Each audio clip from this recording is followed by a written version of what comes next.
Robots Radio. Games, lore, stories, community. Just press play.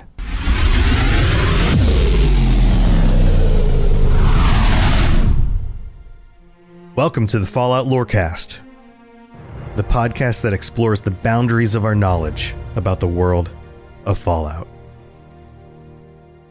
Wastelanders and Vault Dwellers, welcome back to the Fallout Lorecast. It's the end of the month where we've got a patron chat, and we're talking about some funny, silly, goofy things because they all voted and they decided that we're going to talk about some of the silliest stuff that's in the Fallout games. And joining me this month, we've got kind of a smaller crew. We've got a few people who couldn't make it. There's some things going on, but we've got some people showing up like No Feel, No Thrill, Void, Lil Green, Pumpkin, and Adam's Child. And on the count of three, I'm going to make you do it. You're going to make a sound, some sort of sound that has something to do with the thing that you're going to be talking about this week. So get ready to unmute. Here we go. 1, 2, listen for pumpkins. 3. Not happening. You will soon find out why Pumpkin was being very careful about the sound he makes as we get into this. But to kick us off this week, Void is going to start us out. And Void, we were talking in the pre-show about some of the things that might be possibilities to bring up. And you've got a good one. This thing's pretty weird. Why don't you share with us what your topic is? So the Wanamingo originated in Fallout, I believe, 1. 2? Was it 2? 1 or 2? I don't know. I did a video on it like 6 months ago. So, now you know how I feel when people are like, you shouldn't, how do you mess this stuff up? You've been doing this for 6 years. And it's like, yeah, man, it falls out of your brain. Like it just happens. So go on. But it originated in Fallout 2 as like this. No, it was Fallout 1 because it had an updated model in Fallout 2. Anyway, it was a husk, I believe, it was a cave of dead ones, I believe, in Fallout 1. Maybe. Okay. But it originated as this like almost hard-shelled alien-looking creature that was it kind of had legs like a T-Rex almost. Yeah, like little chicken-looking legs. Very much inspired by the xenomorph from Alien. Mm-hmm. And no one really knows where it comes from. Yeah, it's a weird looking little dude. It's like mostly a mouth, like a head with a mouth, some funny looking little legs, like tentacle arm looking thing. Like it's a weird thing and it definitely stands out compared to some of the other creatures in Fallout games. Yeah. So fleshy. It's weird. But yeah, go ahead, continue.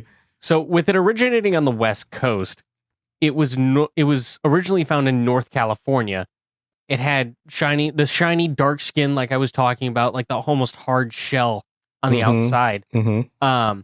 But it was also covered in slime, had no identifiable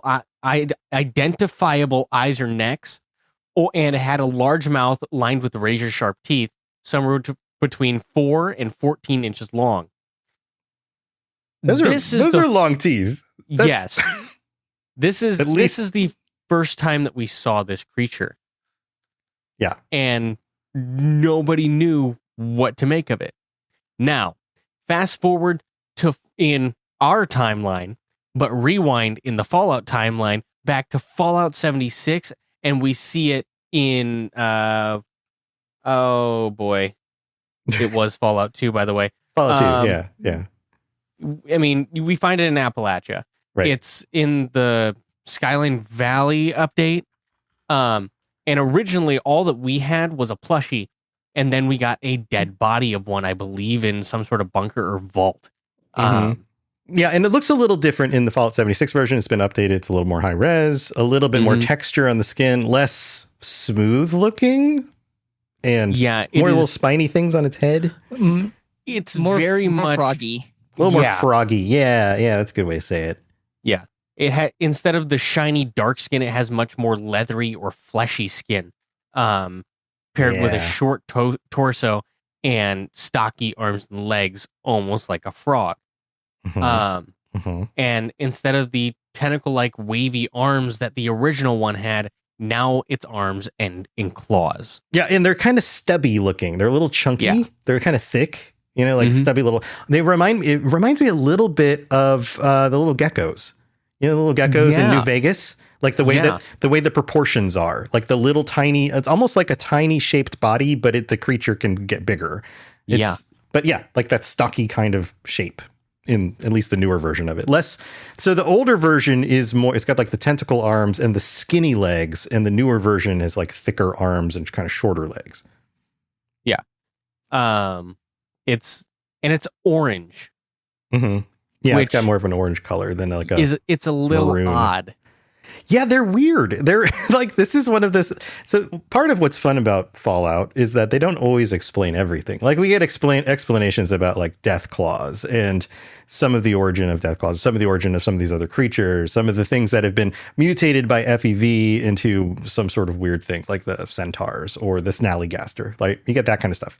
But then you get stuff like this where it's just like, what even is it? Is it the same exact thing as the Fallout 2 version? Are they different versions of the same thing? What's going on here? Super weird. It's just a weird thing. I agree. Now, if you don't mind, I'm gonna read a paragraph from the fandom wiki page. Sure. Yeah, go ahead. Because this paragraph made us just die laughing. Since then, many theories have emerged about their origins. That they were a previously unknown life form endemic to the region before the Great War, genetically engineered weapons, and even invading species from another planet, which resulted in them being called aliens by some wastelanders. Some speculated that they were supernatural creatures called down by native tribes to punish white people for the nuclear holocaust and impervious to gunfire. Which is your favorite explanation? Honestly, it's probably an unknown life form endemic to the regions previous to the Great War. Because that one seems the most likely. Right. Yeah. I mean, with the amount of abandoned mines that there are out west, the amount of abandoned mines that there are in Appalachia, it's very possible that stuff could have mutated down there before the bombs dropped. Sure. Yeah. Oh, yeah. There's all sorts of reasons why things could have either accidentally or intentionally have been changed in the lore. So, yeah, I think you're right. I think that's probably the most likely one. Now, what is the most fun? Which explanation do you want to be true? I think they're supernatural creatures. Yeah. Definitely. Yeah. Definitely, they were called down by native tribes to punish the white people. I think for the nuclear holocaust. Yeah, I like that. I like that idea. Or that they're just aliens. Like they're not Zetans. They're just kind of some other weird alien life form that just showed up somehow. And we have no... What if they're pets? What if they're like Zetan pets? I wanted exactly to say this. Yeah. So Phil, there's like their dogs or something, right? Yes. They were like the dogs also made experiments with them, and then something went wrong. And then the mothership Zeta was like, "Oh no, pull the release. We just shoot them to Earth." Right. Yeah, they need to go out. We need to let them out. And then they forgot. Oh, we forgot the leashes. And then they run off. And they're like, oh crap. Yes, something like this. Yeah, I like that theory a lot more. Yeah, that they're Zatan pets. Yeah. That could be good. Let's open this up. Pumpkin, I know you've got thoughts about this. So this is something you guys have talked about previously. And so, yeah, me and Jeremy have actually got an entire episode just talking nothing but Wanamingos. It is actually our first episode on Tism Talk. So, like, it was, and when we were doing it, I was at work. So he was kind of just reading all these articles. So I had no idea what he was going to say next. So when he said that originally, I was at work, dead silent, no one's around, cackling. Yeah. It's a good explanation. I think it's fun. Do you have any theory? What are your thoughts on this? Do you think this is like do you think there's any credibility to the Native American thing, or do you think that's just kind of a fun explanation? I think it's a fun explanation. I like both the alien and the unknown species one. It could just be an unknown species that mutated. Right. All right, so here let's turn this the other direction. What do you think they will do with this in the future? Do you think this will be a creature we'll see in, say, future Fallout games or future updates to 76 where we get some sort of explanation? Or are we going to get variations on it from different places where you have something that's like a Wanamingo but like mutated in another direction?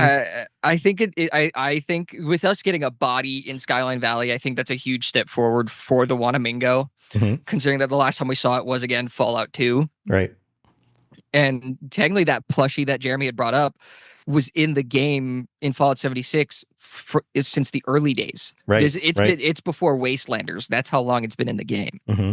Yeah, and then they brought back like floaters and stuff like that. And they brought back floaters, so there's a good chance that we could see these come back. And I would like to see different variants, like a glowing variant or an albino variant or something like that. Yeah, or a giant one. You could have like a giant one that's like a boss in some sort of raid or something, like a dungeon. That would be cool.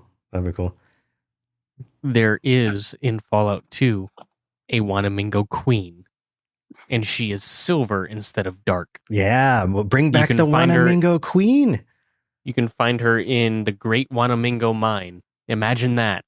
Well, I'm pretty sure Wanamingo's a location in the game, so not just Wanamingo Cave, but so they're named after the city. I think it's named after a location. Yeah. This is fun. This is a fun one because it doesn't come up very often. People don't talk about these very much, but it's definitely something that they should do a little bit more with in the future. Any last thoughts on this one, Void, before we move on? Wanamingos will forever have a place in my heart, specifically for the last couple lines in the paragraph I read. Thank you. Thank you for that, Void. Thank you for that. All right, who would like to go next? Next up. Pumpkin's shaking his head still. We're going to save you for later, Pumpkin. We're going to save you for After Dark, the After Dark session. Adam's Child has a hand up. Adam's Child, how's it going, man? What are we talking about today? Sorry, I had to unmute myself. So today I bring to the table a weird character from Fallout 4. You all know him. You all love him. He's Oswald the Outrageous. Oh, yeah. Yeah. He is the ghoul that is a magician. He can teleport. He is a glowing one. He can raise ghouls from the dead and just keep on keeping on until he gives up or whatever. I mean, eventually you do wear him down, but he never dies fully. Yeah, I think there's a few different ways the storyline could play out, if I recall. It's been a while since I've done this one. It's in Nuka World for anybody who hasn't played. He's in the whatever that weird location is where it has all the traps and stuff that he set up. Kitty Kingdom. The Kitty Kingdom, that's it, yeah. Specifically in King Cola's court. Mm-hmm.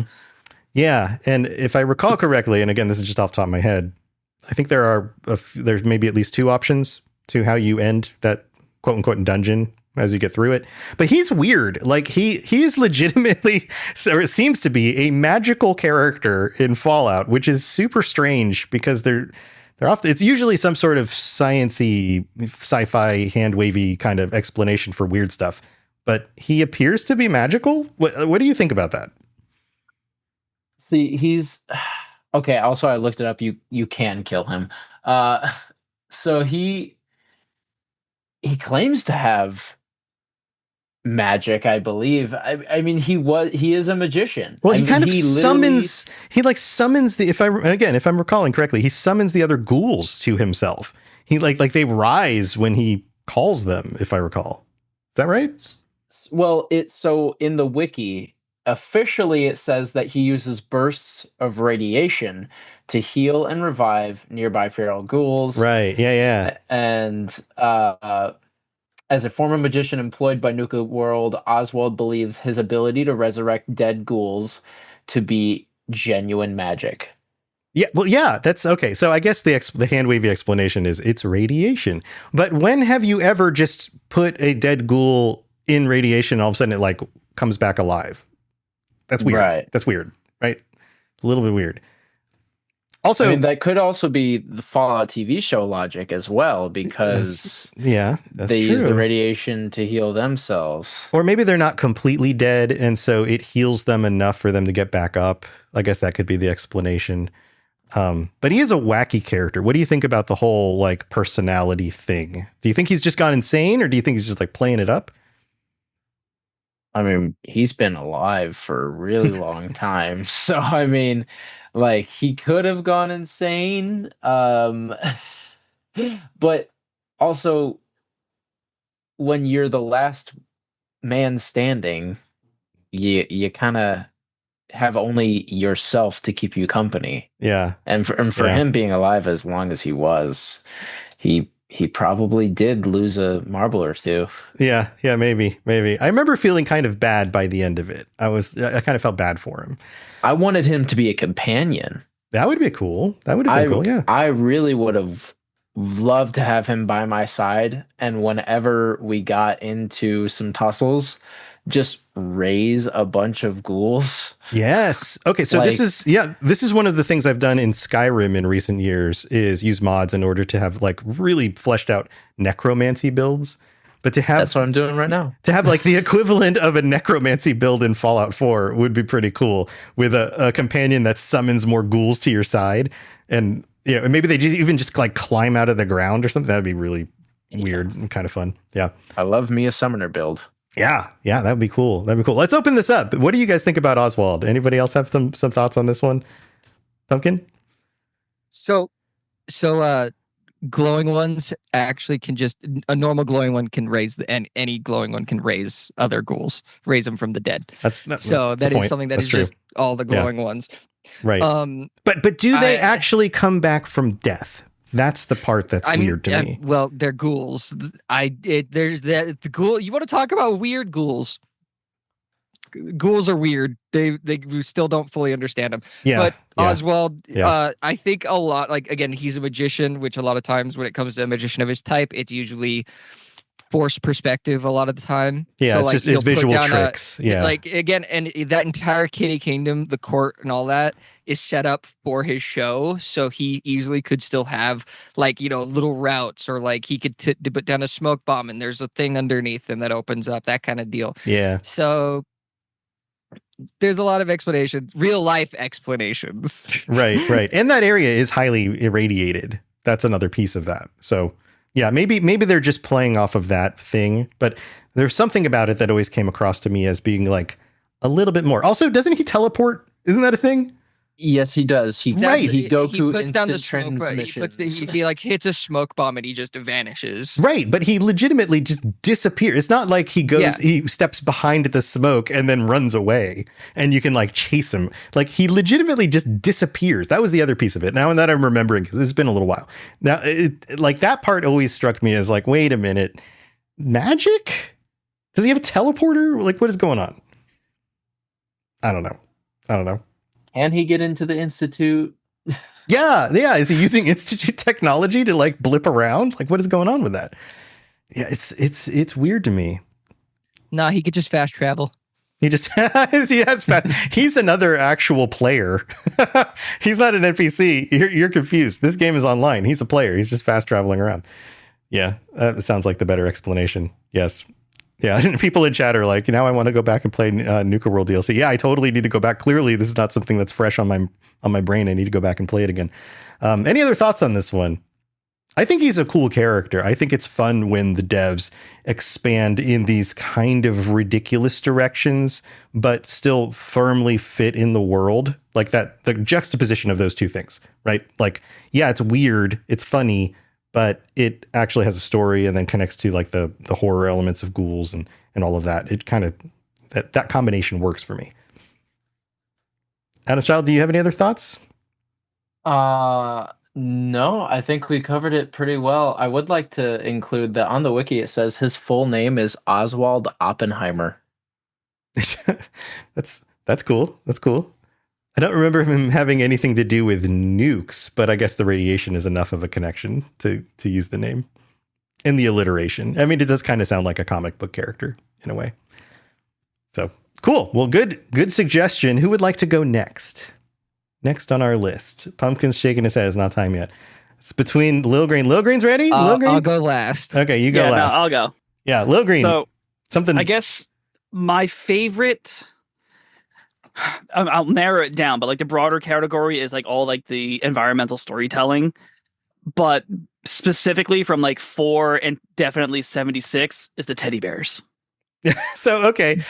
So what specific? That brings a lot of ideas to my brain. But what specifically about the teddy bears? It's just like because you could find them in just some of the most random like situations. Like for instance, if you go to the fairgrounds. Not the Nuka World Fairgrounds. I forgot which one. The county fairgrounds. Occasionally, you'll find one in a porta-john holding a newspaper. Yeah. Or like I found like them like playing games with each other, or like I've seen one where they were surrounding 3 other toys and there was knives through them. Right. So it's just like the random storytelling that is done through teddy bears. Mhm. And whether it's like super cute or what the heck is going on here. Yep. Yeah. Some of So- it is a little adult. You have like the one Yes. teddy bear with the knife threatening the other, or you have the 2 teddy bears on top of each other, opposite I'm directions. looking at the wiki right now. Yeah, but that's a that Fallout one- 4. Yeah, that one I remember coming across. And this also applies to things like gnomes. They Yes, use the gnomes gnomes. in a similar way. Flamingos sometimes show up in weird ways. if I Yeah, recall. but that's what I mean. Like just the environmental storytelling, but like the teddy bears just stood out to me. Yeah, because they're so cute looking. Yeah, and they're Yeah. easier to spot, especially in like 76 because they have all the different variants of them. Mm-hmm. So, but it's like that. It was always a chuckle because it made me always be looking out for some. But like, well, more like when you broaden the category, like the skeletons as well. Yeah, Are like yeah. some of the best Yeah. ones like out there. Because I forgot where I found it. I was near the end of one of the DLCs or like end game content, and I came across a skeleton with his neck. He was in like it was an underground cavern, and his neck is stretched out, trying to eat a hot dog. It was the funniest thing ever. That's great. That's great. So like I took a screenshot of it too. So, like I have it somewhere on my computer, but it's just like as a broad category, yeah, the story, the environmental storytelling of like, ooh, what were people doing before they died? And then just like everything else that like the developers threw in, whether it's like the flamingos, the teddy bears, or the like the garden gnomes. Yeah. So it's just like it just keeps you wanting to look for more. Yeah. And yeah. also make you question people's sanity that were making the game. Well, I think it's part of the fun of being one of the devs, especially when you're doing those like the polish pass of, okay, we've got this zone, we've got the quest done, we've got the story. What else can we put in this building to kind of just make it more interesting, or for things that people can find and break down and stuff? And so you add those elements and it creates these little stories. And so one of the things that processes in my mind is you, of course, have the skeleton, which tend to be a glimpse into that person's last moments before they died, all those years ago or whatever. Mm-hmm. But then you also have the teddy bears and the other things. And it's the question then for me is, somebody more recently set that up. Who was that?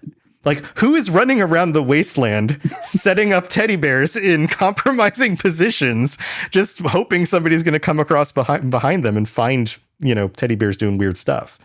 I feel like the more sadistic ones, it's definitely like some sort of raiders or just a bored settler, like of some sort, just like some survivor just being like, how am I going to have fun today? What am I going to do? So that's really the big, like, I feel like, cause that's what I would do. It's just like, how, like, if I'm bored, what am I going to do to like cause some entertainment? Yeah, it's going to be like, I'm not going to see people's reactions, but I'm like, I know people are going to see this and be like, what? Right. Like, who did this? Who left this here? Yeah.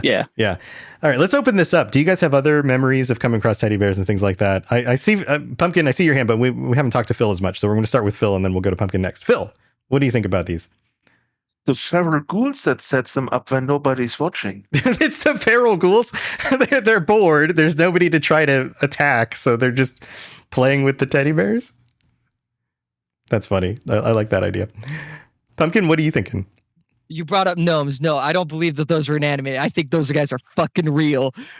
Those guys, the gnomes run around on their own? If you go to Far Harbor, almost everything, every weird thing that's happening, there's always gnomes nearby. Like there's that giant fire on the water where it's oil burning on the water. Do you know who's standing in like on like things on the fire? Fucking gnomes. In Fallout 76, every time you pick up a gnome, guess what happens? You hear a fucking laugh. So are they haunted, or are they more like Toy Story where they just don't move when people are looking at them? I don't know, but those guys are alive. They're alive somehow, huh? Okay. I like this theory. If we're getting into the weird stuff again, like, is it magic? Like, what is going on? What's going on? Anyone else have thoughts on gnomes? Maybe do you think the teddy bears are alive? That's different, right? Teddy bears are not the same. Okay, he's nodding his head. Yeah, I don't want to say that they're alive, but like some of the situations, like I was just looking at the wiki. Like there was like a guy chained up in a drain pipe, and you see like a teddy bear holding a Nuka-Cola and a bat. Yeah. So it's just Yeah. like it's like, can it happen? Possibly. Is it happen? Is it really the teddy bear? Probably not. Is it Probably probably not. someone just like messing around for sure? Yeah. But what would the laughing in the gnomes be? That feels like they're haunted. Or, I mean, can you laugh without moving? I don't know that that's a thing. The only ones that don't laugh are the damaged ones. So maybe they're alive somehow. Maybe they're a weird mutated species. Yeah, mind Maybe blown.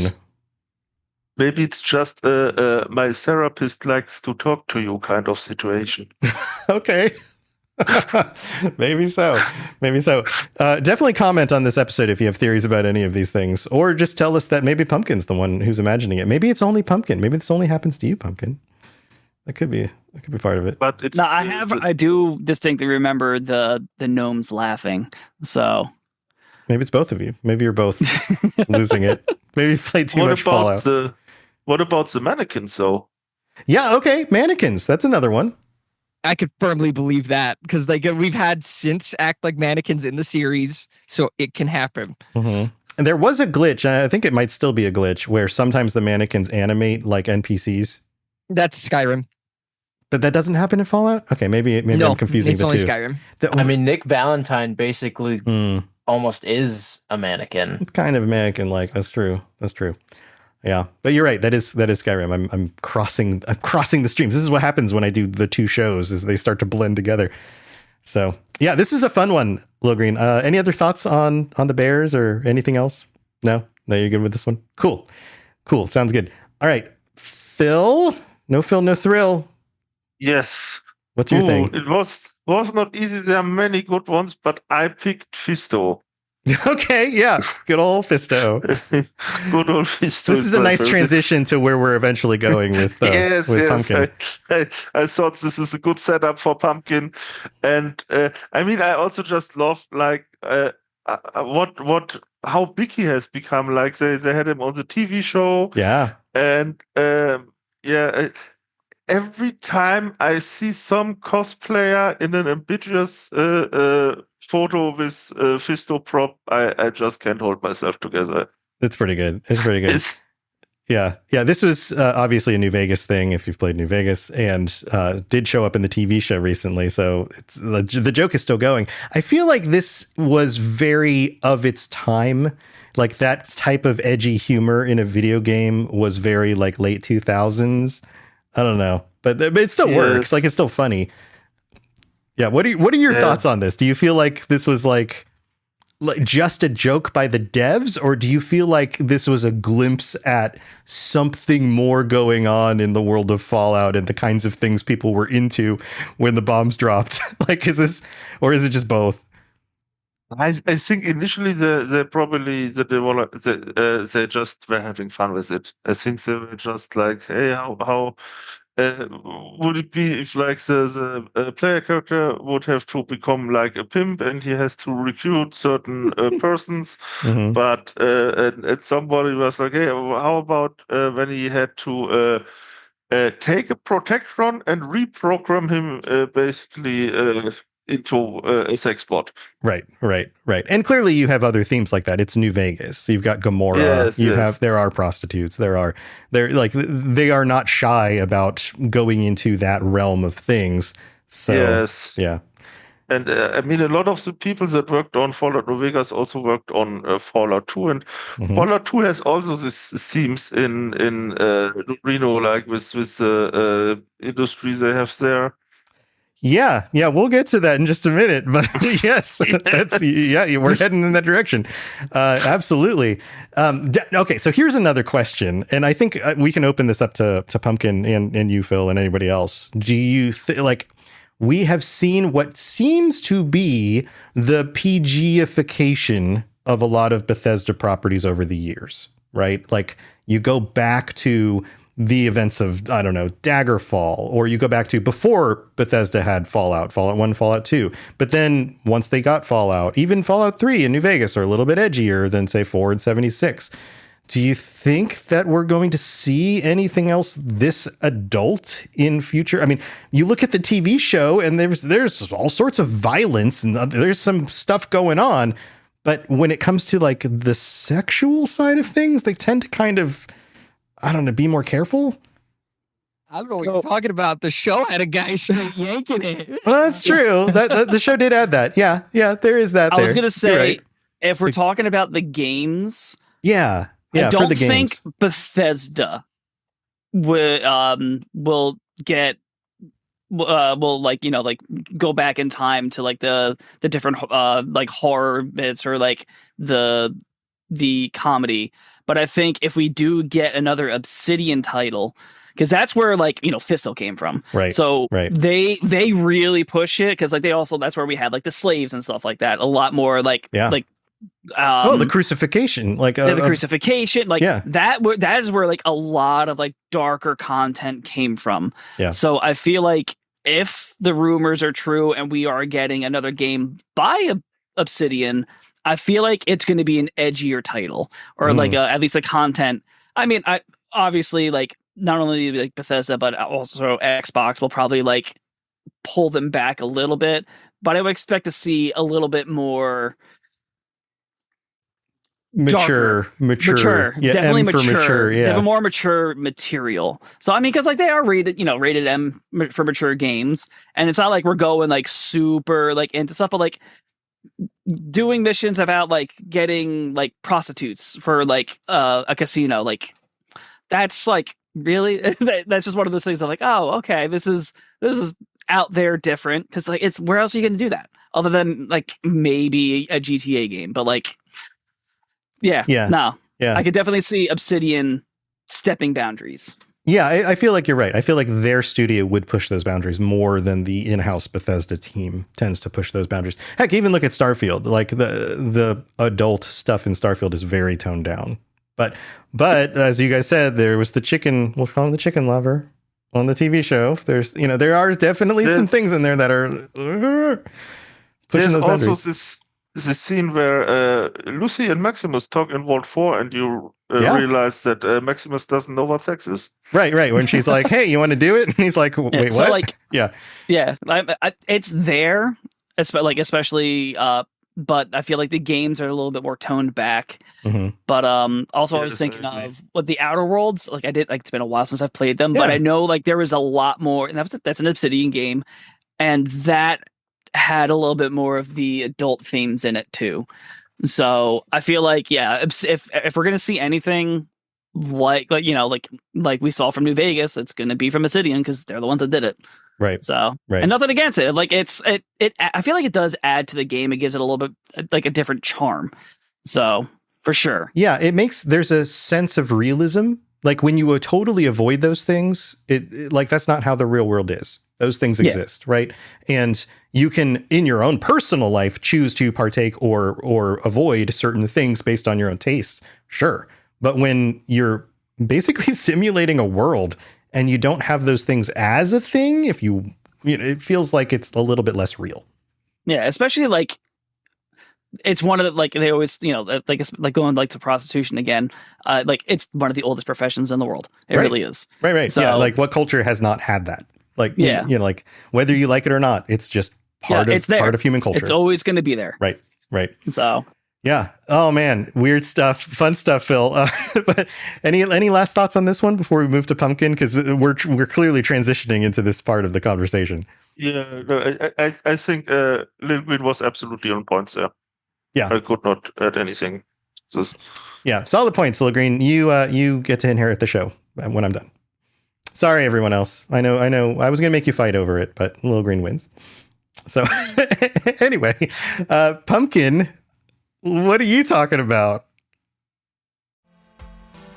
So I've got some news to share. Not only is my breath fresher more of the time, but my teeth are healthier too, because I've been chewing underbrush remineralized gum from Nathan & Sons, and I can't decide what my favorite flavor is yet. Probably the Cinemastic, the cinnamon one, but my wife swears by the Mastic Mint.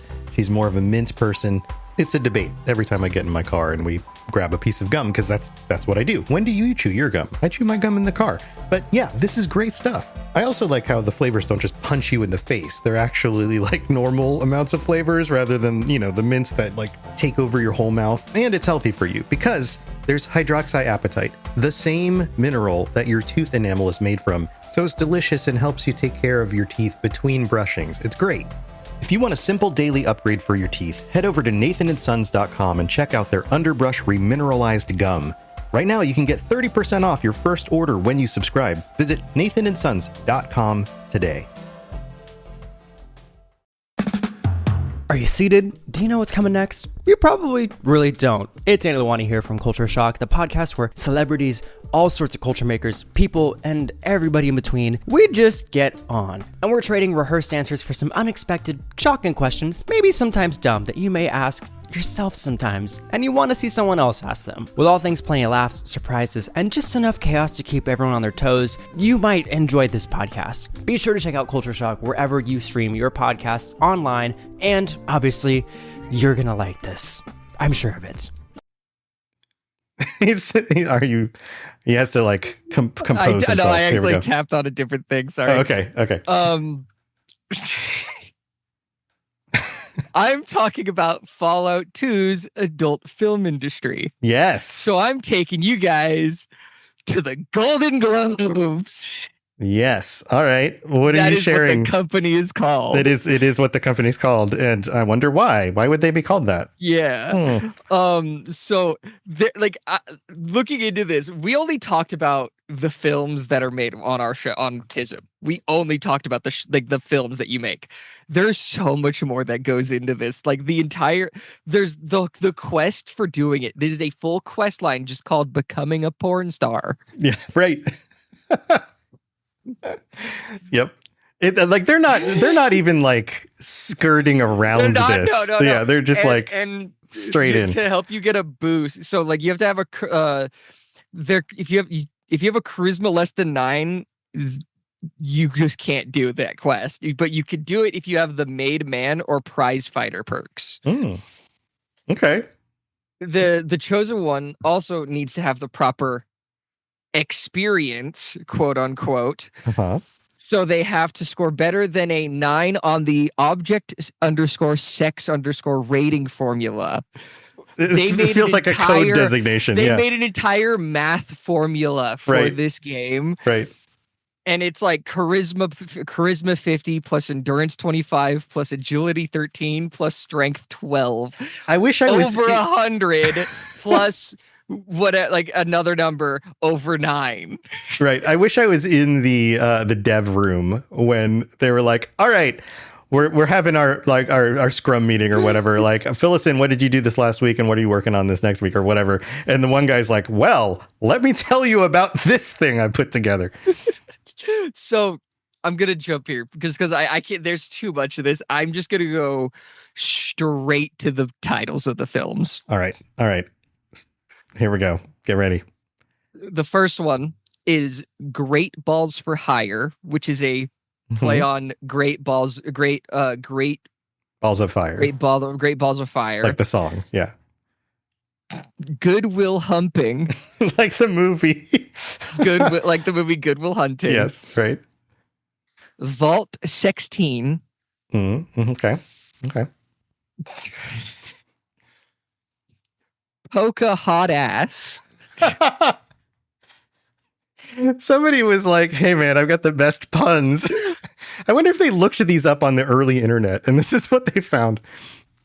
And the last one, Pull Out Post-Nuclear Boogaloo. Nice. Yeah, you always want a boogaloo in a sequel.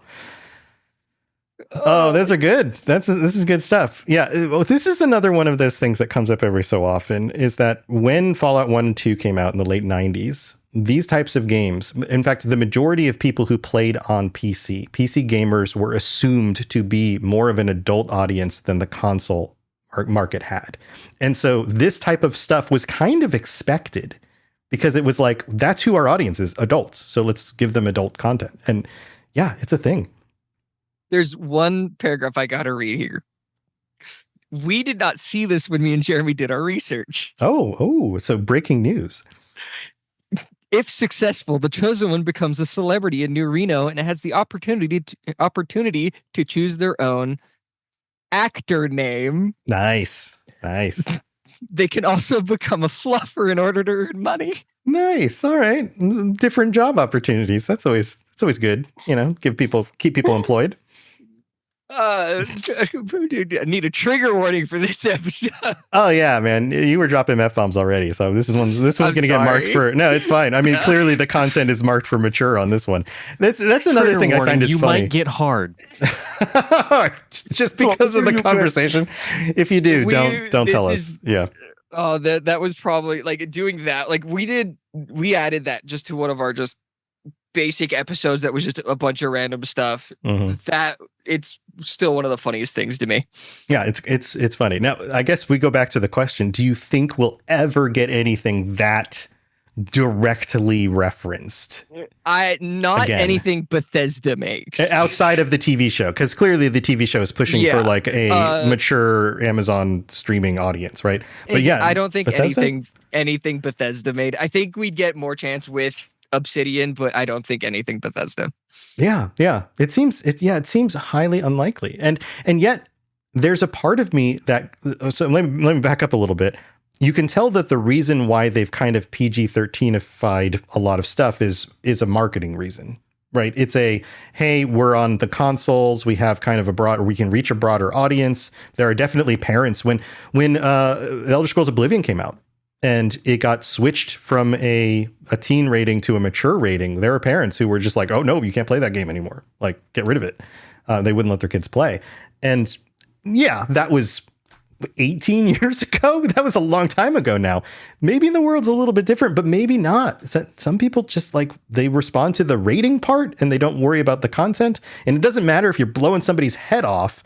If there's a joke about a fluffer, oh, that's too far, I don't know. It's weird. But yet, to my point, this is where I'm going, is if they went more for a hard, mature rating, they might actually sell more copies of the game. I mean, think about how much you mentioned Grand Theft Auto. How much does Grand Theft Auto sell? How many teenagers have played Grand Theft Auto before their I was just about to comment on that. It's like every time a Grand Theft Auto drops, there's some controversy about the content in the game.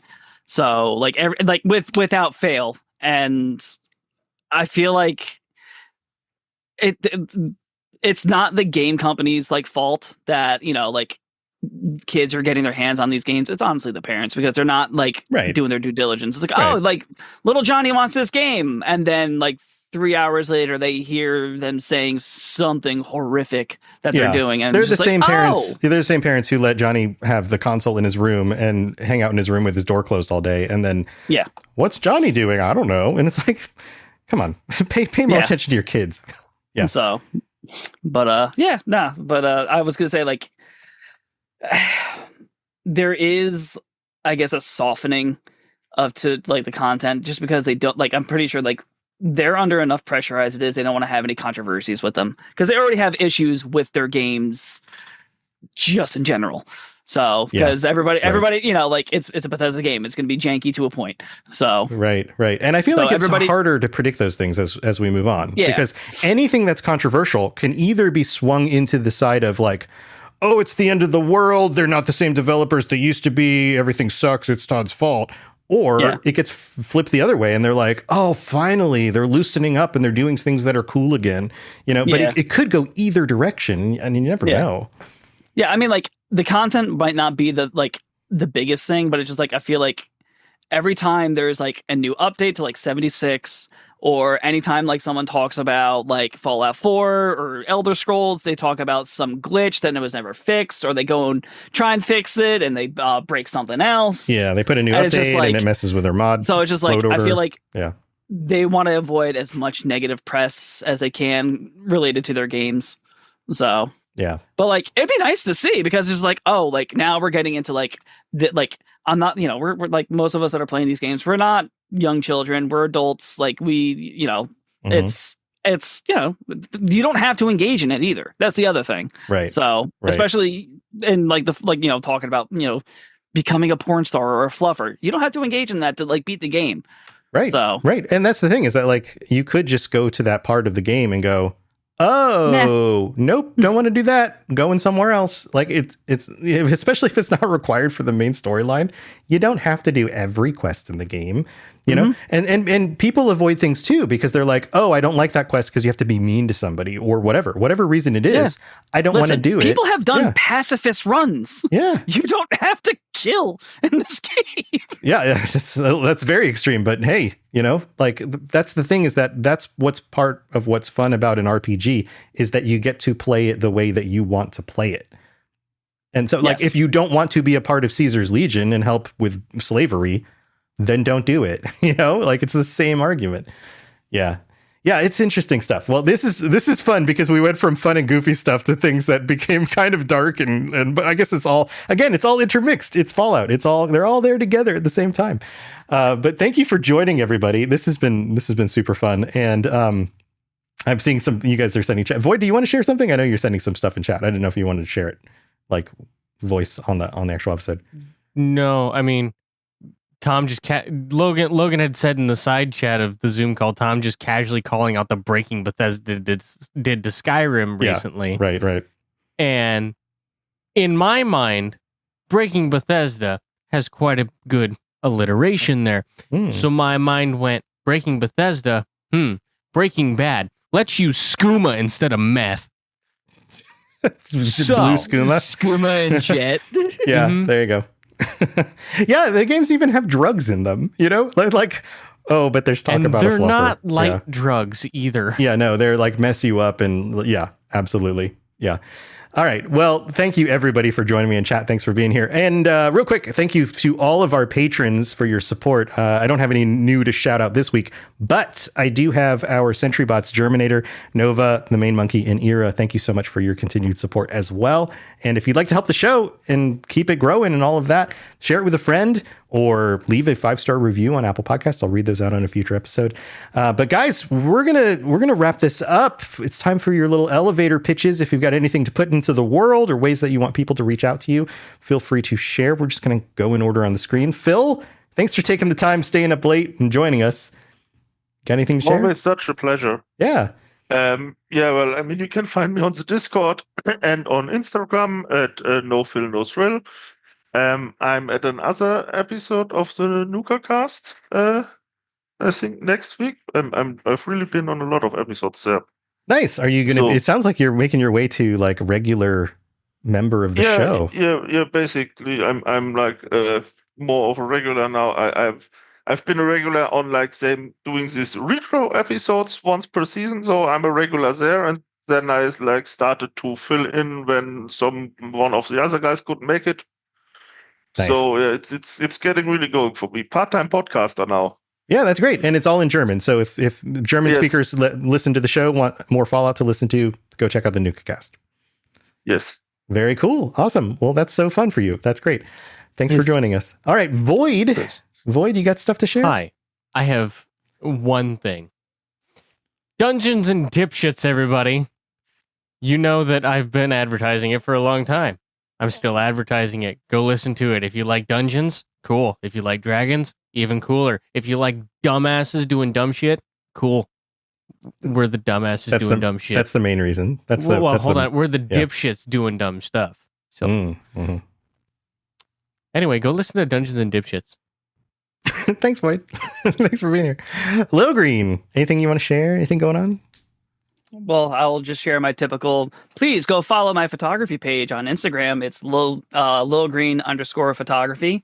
And as we were talking about it in the pre-show, fair warning, I've been photographing a lot of local pole dancing groups, so be aware of that, and also drifting and other stuff going on as well. So yeah, living the life. There you go. Yes. Well, yes. No, please follow me. I do post, a bunch of different stuff as well. I got some interesting shoots coming up for the Halloween season. So yeah, it'd be nice to get some new followers. Cool. Yeah, go check out his stuff. Thanks, Lil Green. Pumpkin, what's going on? Well, of course, we have our the other show that Jeremy is on, called Tism Talk /Moments, depending where you're searching. We're currently I'm the one editing this week's episode, so if it's a day late, I apologize. Pro quality there. You're just doing the best job you possibly can, right? This is my first time editing. Nice. So Nice. Hey man, I am all for learning new things and trying stuff out. yes, but this is actually it's a short episode, but it's a big episode. Yeah, can you spoil the topic or the title? Oh yeah, that's fine. Jeremy, are you cool with me just announcing that? Okay. We got to film in somebody else's booth at Gen Con. Oh, fun. We got to hang out with a group called the Storyteller Squad. And apparently they're a huge like tabletop group, and their main game is Monster of the Week. Oh, cool. Yeah. So we got to hang out with them. We got to do a little bit of filming. We talked about cryptids while we were there. So that's what this next episode's going to be. So there's a lot of background noise. So yeah. It's hard to record. I've done some recording. I've done interviews at places like this. Like it's tricky, but yeah, good luck with it. And look for things. There are things depending on the program you're using that can help clean up that audio. And that stuff has gotten a lot better over the last few years. So look for some of that stuff. But yeah, go check out Tism Talks. Thanks, Pumpkin. And then Adam's Child, you're wrapping it up for us. Hello. I'm Adam's Child on the Robots Radio Discord. You can find me on Instagram at wait, hold on. I gotta remember my Instagram. _JT_Sims with 2 M's. And I just finished making a couple feature films. I don't know where they're gonna be. Like starring in, acting in them? Yes, acting in them. Okay, cool. So those are indie Michigan films. So do you know the names that people can look them up when they come out? Yeah. So there's Anatomy of a Man. And then there is Shirley. One of them is about a group of friends who are really bad for each other. And then the other one is about a high school pitcher who finds his faith. So look for those within the next year. I think you're reminding Pumpkin of titles of some of the movies that he just talked about. The Anatomy of a Man. Yeah, probably. Yeah. yeah. Well, that's awesome. Congratulations on actually, getting that stuff done and out there into the world. That's great. Thank you. Anything else? I guess that's it. The Instagram, you kind of shared everything. So cool. Yeah. Thanks. Thanks for joining us. If you want to find me, come find me. Yeah. Thanks everybody for being here. I don't know that I have anything else to share on the end of this episode, but man, this one was super fun and weird. If you'd like to join us on future chats like this, come jump in. You can sign up on the Patreon and we'd love to have you. And that's going to do it for this week. Chat, thanks for being here as well. I'll see you next time. Stay safe out there in the wasteland. To plug into everything else we're doing, check out robotsradio.net. Reach out to me on Twitter at robots_radio. Check out the Robots Radio Rocket Club, where you can join me and a bunch of our other creators creating your podcast, starting a new podcast, or helping your current podcast grow. There's more information about that on robotsradio.net as well. And you can always talk with us and the entire community, over 2,000 people on the Robots Radio Discord. Come join us. We'd love to chat with you. See you guys next time.